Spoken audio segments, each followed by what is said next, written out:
এ বাসা ডুব দে, বাসা ডুব দে। শুধু দর্শক আপনারা দেখতে পাচ্ছেন এখন শীতের মৌসুম, খালের পানি শুকায় যাচ্ছে। এই কারণে এখানে আমরা মাছ ধরতে এসেছি, দেশি মাছ। দেখা যাক, আমাদের ভাই ব্রাদাররা মাছ ধরতেছে। এই যে আমার হাবিবুর ভাই বিদেশ থেকে ট্রেনিং নিয়ে এসেছে। যারা এই ভিডিওটি আমাদের ইউটিউব চ্যানেলে দেখবেন অবশ্যই বেশি বেশি লাইক দেবেন, শেয়ার দেবেন। আর আপনাদের পরবর্তী কী ধরনের মাছ আমরা পাই সেগুলো অবশ্যই ভিডিওতে দেখাবো।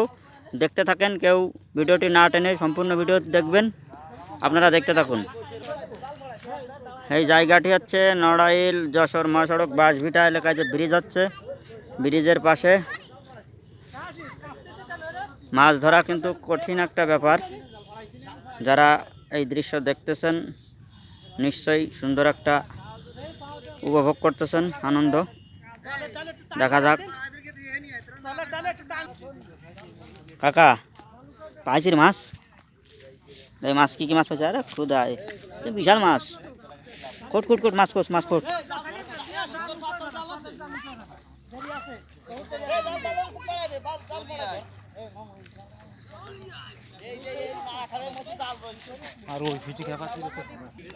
আপনারা দেখতে পাচ্ছেন মাছ ধরার প্রস্তুতি চলতেছে। এখন পানির ভিতরে জালটা দিয়ে তলের থেকে জাল টেনে এখন উপরে উঠানো হবে এবং এই জালের ভিতরে মাছ ধরা পড়ার কারণে মাছগুলো কিছুক্ষণ পর আমরা তুলব। আপনারা দেখতে পাচ্ছেন, দেখতে থাকুন। এই যে সুন্দর সুন্দর কলমি ফুল।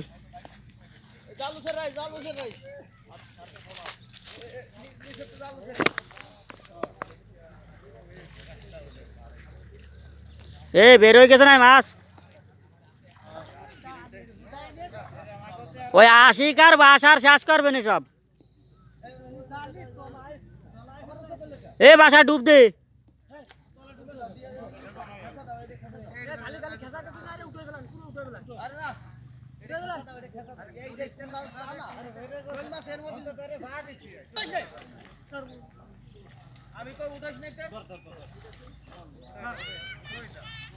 হাবিবুরে ডাকাতে ফেলাই দে, ও কোনো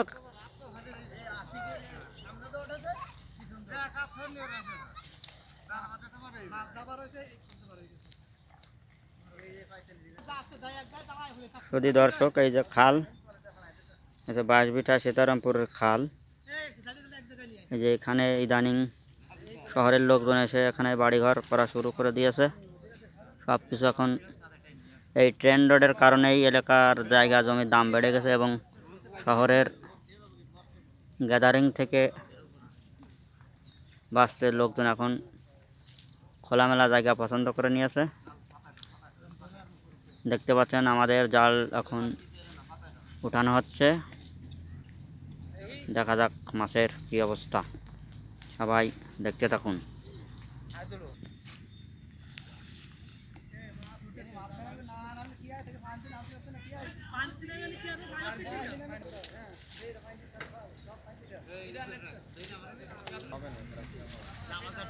কই সে মাছের, মাছের তো কোনো নাম গন্ধ পাচ্ছি না।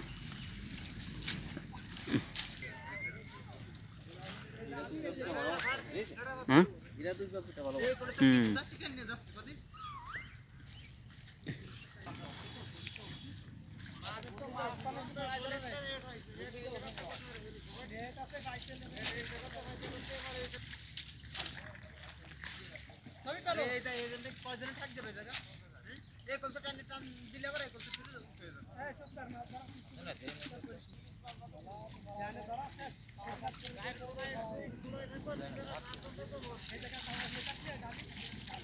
ওঠেনি।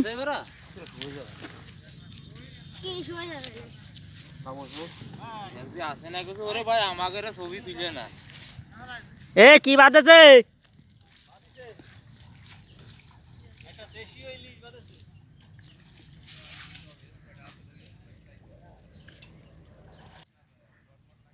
বিলির মাছ যখন নামে তখন আছে মাছ হয়। টুনা আছে, একটা সিলভার আছে, একটা কই আছে। অবশেষে মাছ পাওয়া গেল কিছু। এ আবি রে, মাছ হুজুরে দেয়া ভিডিও করছি না। হ্যাঁ, আড়ি নিয়ে আয়। নড়ালের হাট আছে, এই পাশে বেঁচে কিনে দিয়ে চলে যাই।